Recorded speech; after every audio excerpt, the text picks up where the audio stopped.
Arestado ang 39 anyos na lalaki matapos mahulihan ng mga pakete ng ipinagbabawal na droga sa isinagawang search warrant operation ng mga otoridad sa Urdaneta City, Pangasinan. Isinagawa ang operasyon sa kanyang tahanan.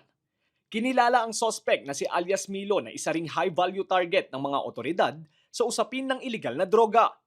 Ayon sa pulisya, matagal na minanmanan ng sospek dahil sa mga iligal na aktibidad nito. Taong 2022, naaresto rin ng sospek sa kaparehong kaso. Nakalagay na po siya sa Regional Priority HBI target ng PRO-1, sir. Priority High Value Target po siya ng PPDEU. Under the Joint Personnel of PDU po ang lead unit po natin, sir. PIU ng Pangasinan PPO, RPDEU ng PRO-1, PDEC ng SOU, and Urdaneta CPS, sir. Nag-implement po sila ng search warrant sa bahay po. Ito pong suspect po natin, ito pong taong ito is matagal na pong minamanmanan.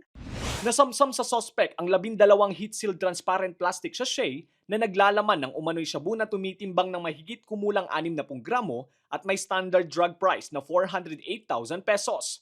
Na-recover din ang ilang mga drug paraphernalia. Hawak ngayon ng Urdaneta City Police Station ang sospek na wala pang pahayag. Mahaharap siya sa reklamong paglabag sa Republic Act 9165 o ang Comprehensive Dangerous Drugs Act of 2002.